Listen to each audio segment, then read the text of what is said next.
What is good, everyone? This is your host, Deanna Kuempel with Label Free Podcast. To live your best life, you must live label free.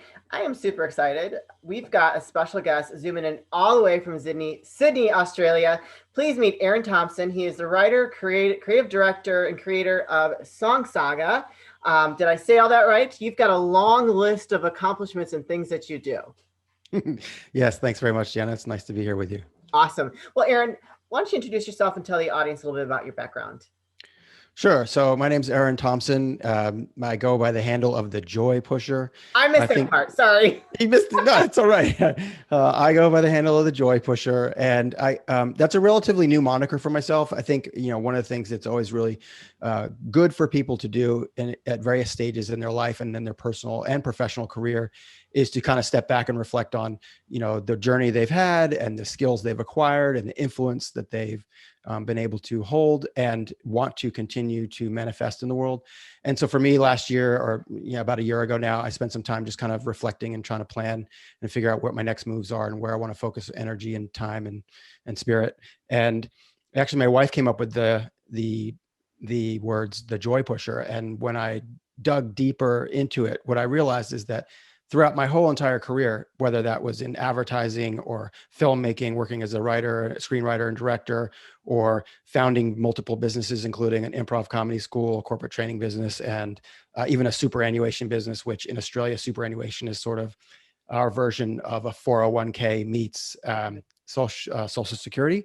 It's a retirement product, but I started a business doing that. And now I'm in the board game industry with Saga, which you mentioned at the start. So I'm doing a bunch of different things, but the thread that runs through them all is a desire to bring joy to people with all the different ways that they might touch the stuff that I'm involved with, whether that's, in something as arguably as boring as a financial product or a fintech, to help people understand the power of their money and that they can do more with it and that they can influence the way the world works with their money, and that by having more of it, hopefully they'll have more joy. Or, certainly this game, which I hope we'll play later, will bring people joy. And, those are a couple examples, but like I said, when I look back and reflect, that's sort of the through line that felt like it resonated. And now I'm in the process of just really leaping onto that, grabbing it, and trying to really live it even bigger than I have in the past. So it's an exciting time. You've got a lot of vast background of experience in many different areas, which is really cool. And I really connected with, what you're putting out there because of, my things, label free, live your best life, live label free. And you truly are living without any labels, and you're like, there's no bounds, right? So when you come from that space and you're, and you're pushing joy onto others, you're allowing them to realize that there are no bounds of what you can do, and you're living and breathing that example, which is incredible. You've also have had some things that hardships you've had to get over and go through. Do you want to talk about being a cancer survivor? Sure.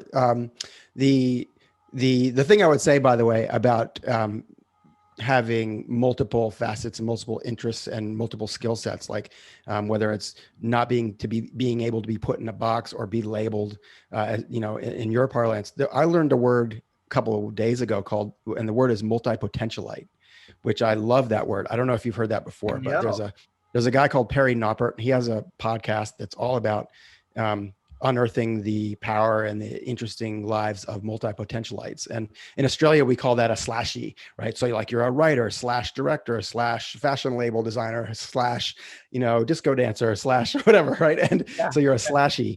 But multi-potentialites is a really interesting way of thinking about people who probably fall under and resonate with that no label moniker that you're talking about on your show.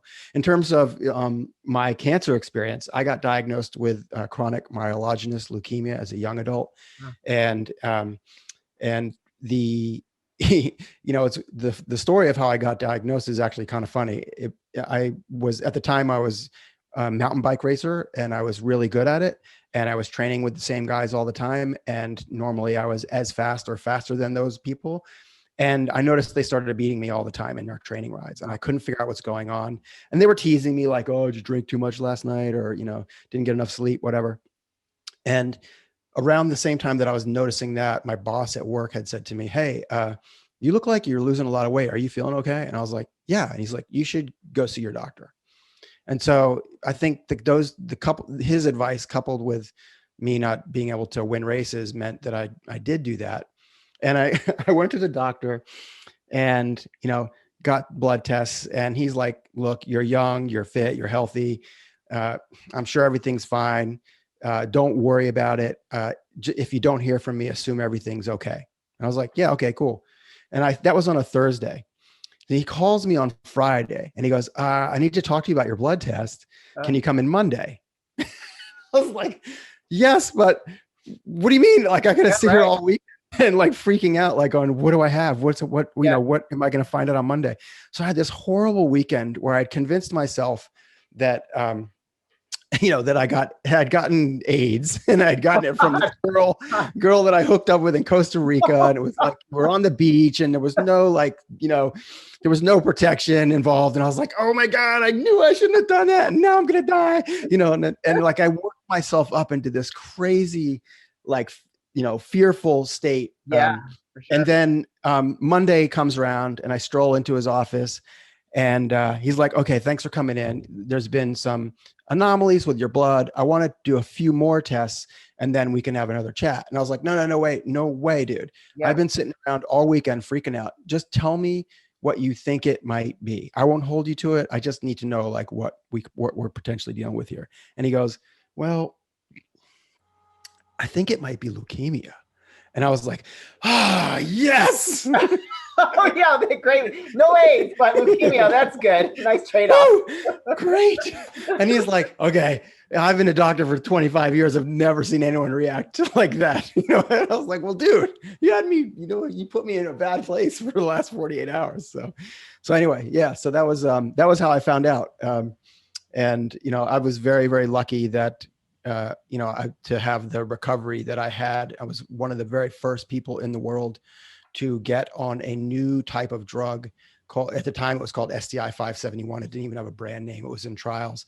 And it's a unique drug and well known as Gleevec now. And what makes Gleevec so unique, not only in the world of hematology and oncology, but in all of medicine, was that it was the very first molecularly targeted drug. So most treatments for most disease kind of go in and try and eradicate everything that could potentially be causing the issue. The biggest and most dangerous example of that is arguably chemotherapy, right? Yeah, They go in, they kill everything yeah, and hope that they kill the bad stuff, but they know they're going to kill good stuff too. And so that's at a real macro level, right? So at a micro level, these molecularly targeted therapies can basically say, oh, so the thing that causes CML, chronic myelogenous leukemia, is a thing called the PH Philadelphia chromosome. I hmm think it's called. It's been so long since I talked about this. But basically what it means is like, if you're looking at DNA, A and B connect this way and C and D connect that way. hmm But for some reason, C wants to go to D, and that's what causes the disease. And this pill basically tells that DNA strand, nuh-uh, go back where you belong. Interesting. So it means that the disease is treated at the Right. very root cause of itself, and there's very few side effects, very few other things that come up that are problematic. So I was super lucky to be able to get onto that drug, and I was one of the first people in the world to get on it. I was one of the first, or if not the first person in the world to come off it completely and keep my remission or my completely normal response. And I even became the literal poster child for Gleevec for the company Novartis that makes it. So That's if you amazing. scroll through some old New Yorker magazines, you'll see pictures of me on Bondi Beach with my surfboard in That, that's a Novartis ad. you are incredibly blessed. That is awesome. Not a lot of people can say that, can tell that story. Do you mind sharing like how long it's been since you've been in remission? Yeah, was just doing the math the other day. I think it's been 17 years now that I've been basically completely molecularly free of any detectable disease. I feel like that's a very fascinating subject to talk about things like the treating disease at a molecular level, but we're not going to get into that today because Sure. we are the joy pusher. We want to keep things on a positive trajectory. But you have also climbed Mount Everest, right?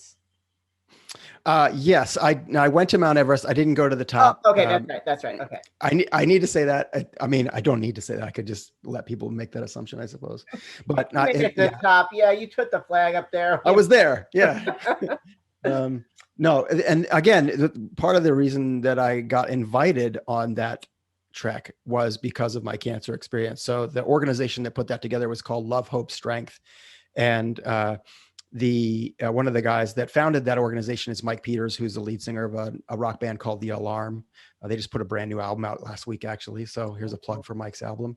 And what they were trying to do was basically raise money for cancer awareness, specifically bone marrow donations, which is required for to do bone marrow transplants, which up until the time Gleevec became the de facto treatment for my disease, a bone marrow transplant was the only way to theoretically get well. So that was really important to me at the time, and we aligned on many levels. The other co-founder, a guy called James Chippendale, and I hit it off right away. And he was like, "Look, man, you should come on this trek. It's going to be a bunch of rock stars. It's MTV is going to follow us up. They're going to make a documentary. There'll be some cancer survivors on there, and there'll be a bunch of people whose lives were affected by cancer who want to come and just be a part of it and raise money." So it was a tremendous experience. And there's actually a documentary of the whole thing that people can watch. It's online now on YouTube. You can find it. It's called Everest Rocks. Everest Rocks. I'm gonna make sure I put that in the description of the episode. That's a really Yeah, great great. story. I actually did. I trained for a triathlon. I did a triathlon in Memphis for the Leukemia and Lymphoma Society many years ago. So not to your level, climbing like wherever you got to on Mount Everest, but I did do something similar to give back and support for cancer survivors and for the cause. That's great. I think Yeah. I think it's important. Yeah, it's really awesome that you did that. And did you say that was a marathon that you ran? Triathlon. A triathlon. Yeah, right. Yeah. I mean, So that's hard. That's a yeah, hard thing to do. swim a mile, bike 26 miles, and ran 6. And I did that in Memphis, and it was like, so when you do a triathlon, I mean, well, whenever you do any kind of sport, which includes other people, you're in competition, right? But when you're in the water, you need to really fight for your space in the water, or people are gonna swim over you. So I just remember like getting in that water, and I was like, shit! I'm like, I gotta like punch into the water so people don't swim over me because I'm like, they're just trying to swim over you. I was like, whoa, that's Wow. not happening. That's crazy. I've never seen that. That would be terrifying. I would really not enjoy that So experience I think personally. what you did is terrifying. So okay, All I'll right, live good. vicariously through you. You can live vicariously through me, and we'll just call it a day. Okay, fair enough. Good deal. But actually, I just wanted to like talk really quick. You live in Australia now, and you are originally from the U.S. That's right. Yep. Jealous. So tell us how you made that move. Oh, okay. So I've been living in Sydney in what they call the eastern suburbs. The most famous part of Australia is probably Bondi Beach, and I live just around the corner from there. And I moved here about 20 years ago now. And the reason I was living in New York before I moved here, I was in New York City. I was working in advertising, and and then September 11th happened. I was in the city when that happened and was very close to where it all went down. And that was sort of the beginning for me uh, of not wanting to get out of the city. In fact, I think most New Yorkers never felt more cohesive or close than they did right after that event. It was kind of a magical time to be there, a sad time, but also very powerful in terms of how a whole city that has a reputation for being gruff and maybe a little bit, angry came Yeah. together in a very joyful way. But the economy shortly, started to tank shortly after that happened. And in my industry at the time, advertising marketing, those are the first budgets that typically get cut when the economy goes down. And so because of that, I sort of saw the writing on the wall that there wasn't going to be a lot of room for creativity in that industry until the economy rebounded. So, and also at that time, I was still dealing with my own cancer diagnosis. And so there were sort of two things that happened at once. One was the economy is going down. The work isn't going to be as good as I want it to be, being a creative person. And I don't know what my own future looks like if I'm going to have one right at this Right. stage. So for me, it was very much like, if I'm going down, I want to see the world first. So I convinced my girlfriend at the time to quit her job, and we went on what I think was, it ended up being about a 7-month world tour. Holy And cow. yeah, we went everywhere. And one of the last stops was Sydney. And we came here, and the idea was to stay for 3 months, or and that was the longest visa you could get, was 3-month visa. And so we here for 3 months, and everyone in New York was like, "Don't come back. It's terrible." Like everyone was leaving New York because they couldn't get jobs. So everything I had prophesied had come to fruition.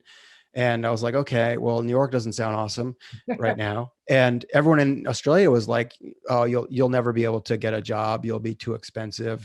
You're too much of a flight risk. There's a long history of primarily British people that have come over to Australia to bring, they come in with real expertise that is valued here. But what they're really doing is just coming for a working holiday. So companies will spend $5,000-10,000 to get them here, get their work visa sorted, and then at They're the end out. of summer, they all go back to London. It's like, so that was kind of the vibe that people were telling me that I should expect. And I was, again, super fortunate. I walked into an agency on a Thursday, got a job offer on Friday, started working on a Monday, and ended up getting my visa sorted out, and we were able to stay. So it felt like it was meant to be. And, there was also a big part of what I consider the impact influence of living in a very healthy beach like setting Sure. versus the heart of Manhattan when you're trying to get healthy. Right. And, I was very much still fighting for my life to try and beat this cancer diagnosis, and being able to go, sit on the beach and look at the ocean and have a swim was, beats riding the subway any day. So, so I Polar stayed. opposites. I mean, that's just awesome. I mean, look at you now. You look fantastic. You look healthy, and you are definitely like, you can feel the joy coming off of you. Oh, thank you so Hey, look, much. Yeah. there's that smile. There you go. Yeah. Yeah. It's, yeah, I'm super lucky. It's super thrilling, to get to have this experience. And it's all, talking about it is often a good reminder to reflect and appreciate too. Because Yeah, sometimes you just get stuck in your routine, and you get used to the new normal, and you forget your own journey, your own path, and the things that you've picked up this is along very the true. way. Yeah, this is Yeah. very true, and it's humbling when you kind of like reflect, and it's like, wow, I did all that, because you can't believe that you came through it, But we're gonna start shifting gears a little bit, Okay. because we you did show the game. So I Hmm. want to actually ask a question about Song Saga, and then we're gonna play it before we finish things up today. How Fantastic. hard is it to invent a game and get it to market? Because I feel like that's fascinating. I could never think of creating a game and actually bring it to market.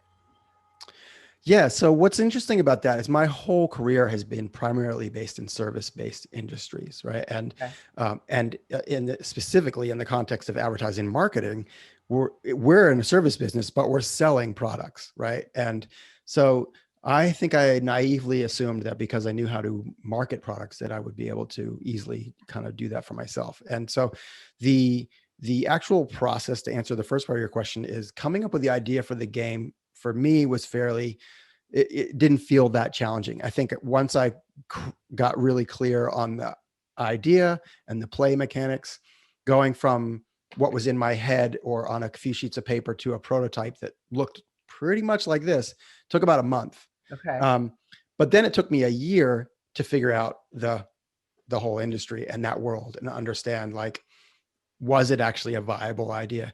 Would Sure. people be interested in this sort of game? Because it is novel, right? There's it's the category of adult party games, tabletop party games, is huge, Yes. and probably the most popular game that most people have heard of is Cards Against Humanity, which Yep. is Hmm. like everywhere. And this is very similar to Cards Against Humanity in that it's a card-based game, and it's designed to spark conversations, get you thinking creatively, and recalling the memories of the music and moments that have meaning to you. But it also is played normally in conjunction with your favorite music player. So like you have Spotify open, or Apple Music, or Amazon Music, whatever you use. And And that's what makes it really novel and interesting. So I had to kind of figure out, like, is it going to be too weird for people to get? And But because it's based on music, I think music most people really connect to that. So I think it's a fantastic idea. We're gonna play before we like say goodbye. But yeah, no, I didn't mean to interrupt you. Keep going. oh no, it's all right. Thank you so much. Yeah, I appreciate the feedback. Look, it's anyway, to make a long answer short, coming up with the idea for the game and getting it to a place where I could show it to people to see if they would how they would respond to it was pretty easy. Understanding how that world works in the market and the business, and then getting it out now, talking to people like you about it, and trying to just help people discover it. That's the long slog, right?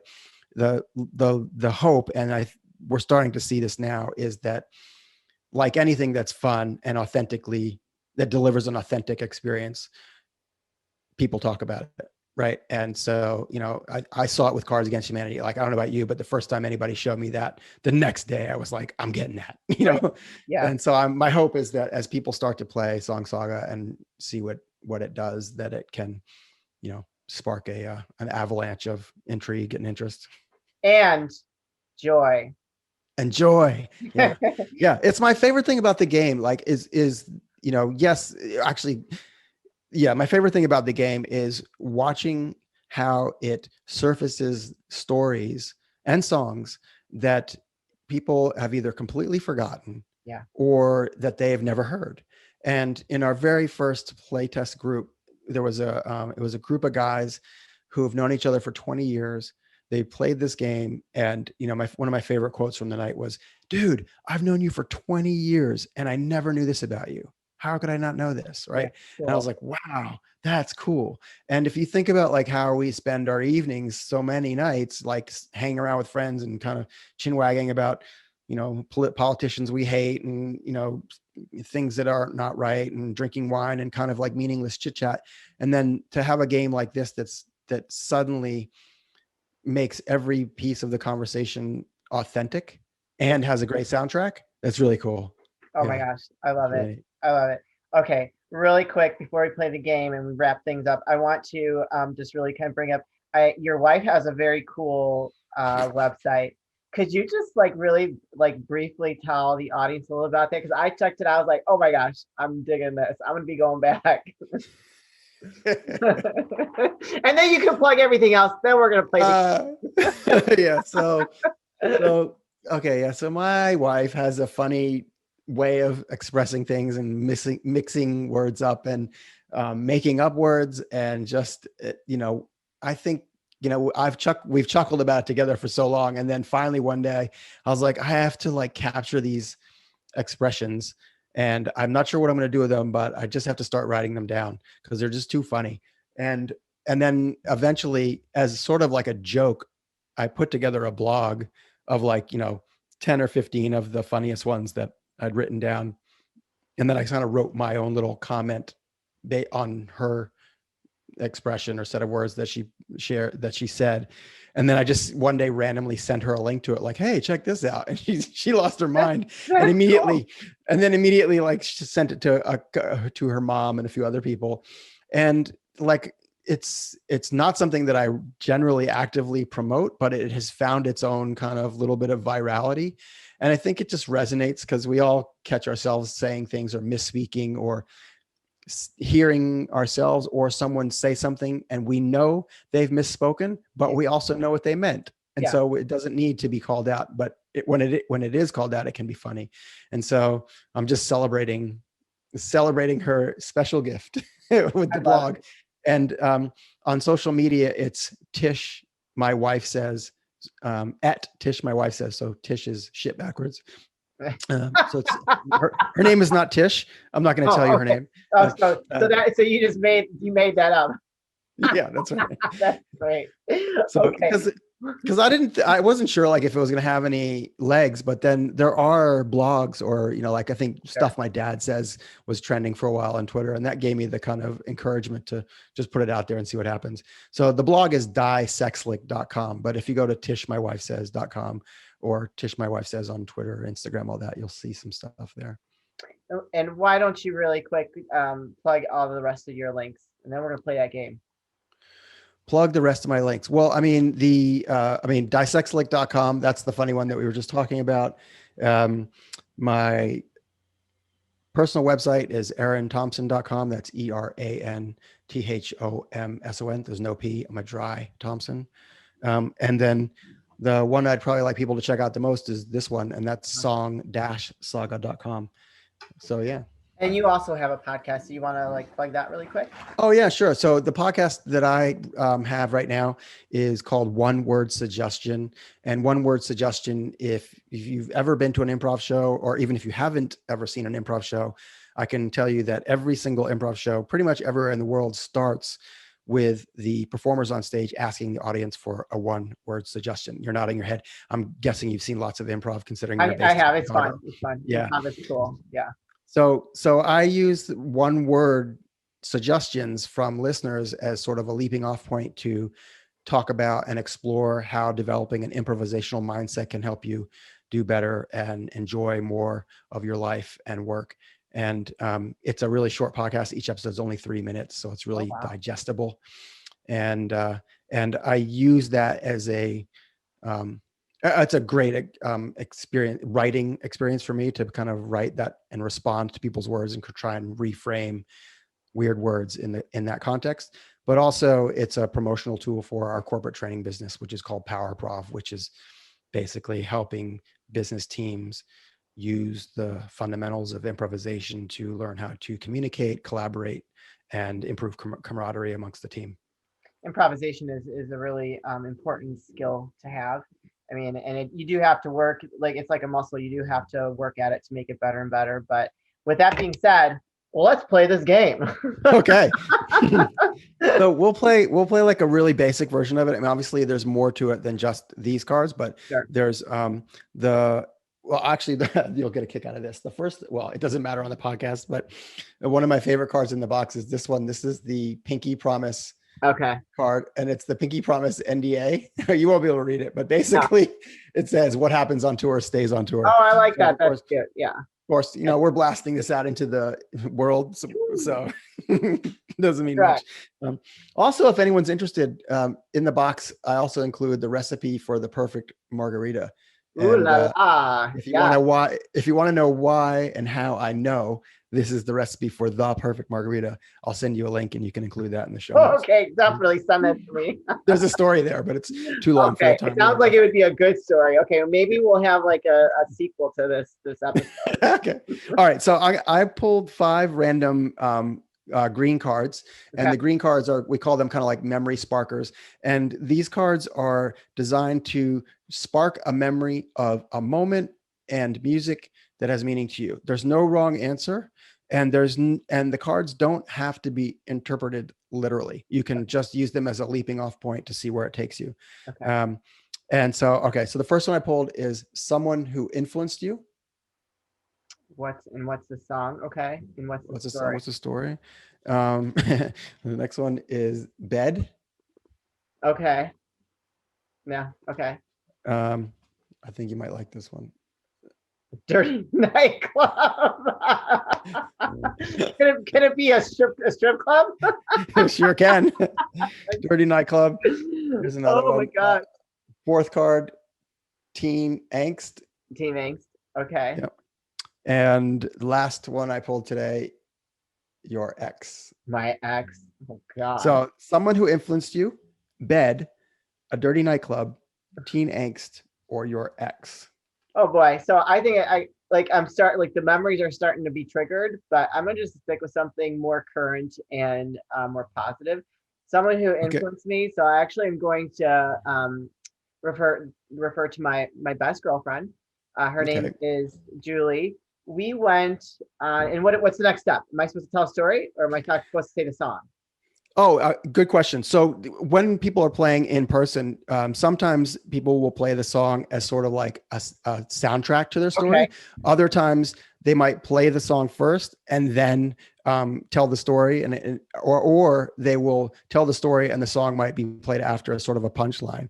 Now, I would just caution you with music licensing on podcasts that you probably don't want to play it, or at least Okay. include it All in your right. final recording.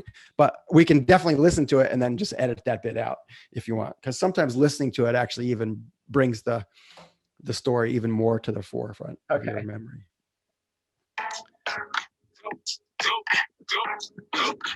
It's your birthday. Okay, so enough of that. Nice one.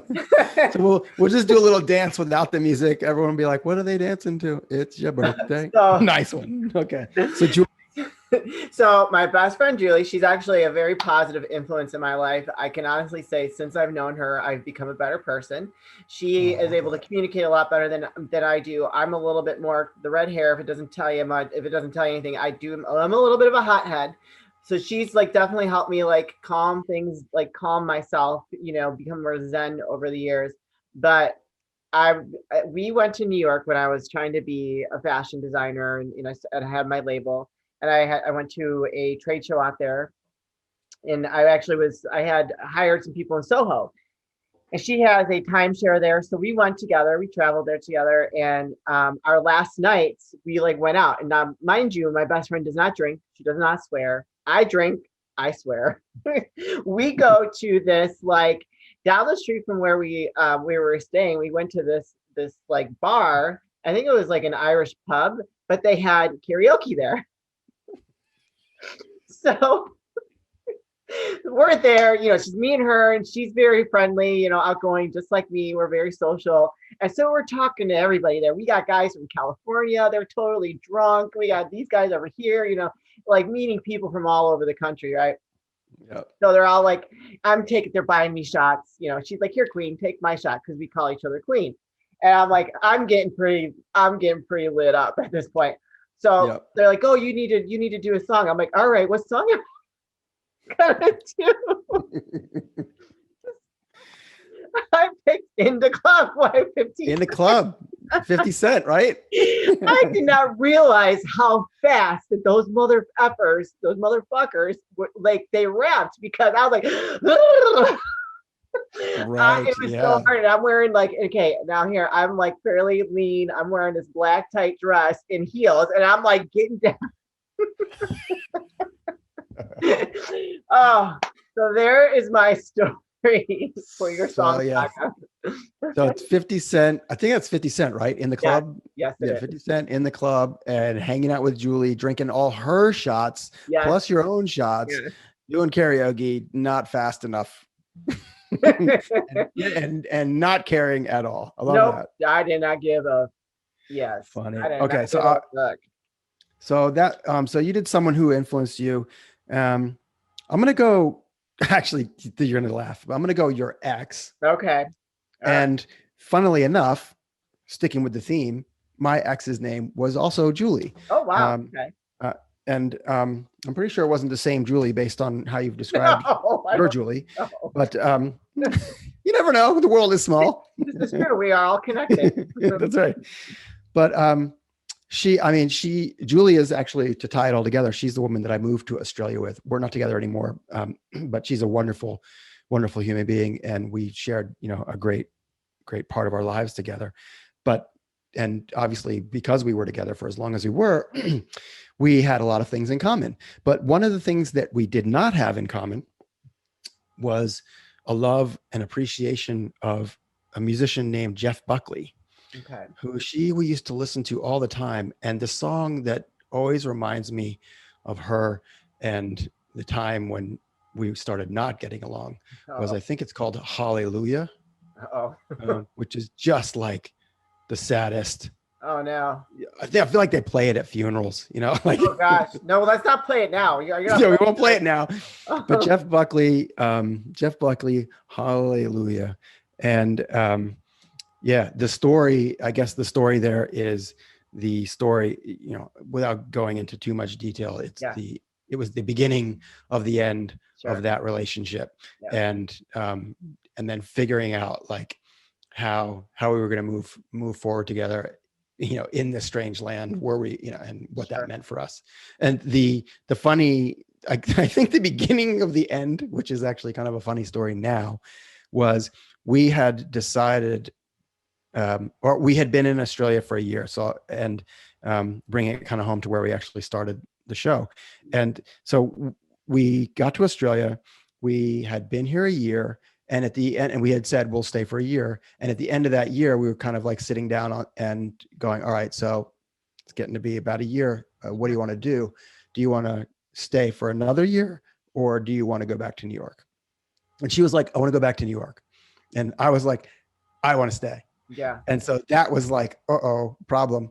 And then we had like a going away party. I was in love. I wanted to be a good partner. I wanted the relationship to continue. So I was like, all right, if you want to go back to New York and you feel that strongly about it, we've had a good time here. Let's go back. So we sold all our stuff. We had a going away party, it was quit our jobs. It was all like, see ya, bye Australia. Yeah. And like, I don't know how close it was anymore. I can't remember to when we were actually supposed to get on a plane and leave. But one day we're sitting on the beach and it's just like a beautiful day at the beach. And she looks at me and she says, you know what? I don't know if I can leave this. And I was like, well, we already sold the toaster. Oh, jeez. Like, oh, that whole no. exercise. Oh, God. Yeah, I was like, are you kidding me? I was just super happy that we got to stay, but like, man, now I have to buy a new couch. Damn it. Jeez, not in their furniture. So funny. Yeah. Oh, that's Anyway. great. And now look where you are. You're still there, and you're living a very healthy, joyful life, and you've got this incredible game. But Eran, thank you so much for being a guest on Label Free Podcast. Is there any final words you'd like to leave with the audience? No final words. Just thank you to you for having me on and for playing Song Saga with me. And if anyone listening thinks this game sounds like fun, go to song-saga.com and get yourself a copy right now. Awesome. You guys, this is your host, Deanna Kuempel with Label Free Podcast. To live your best life, you must live label free. Please don't forget to subscribe, like, comment, and share. And I'll be back soon with more dynamic guests.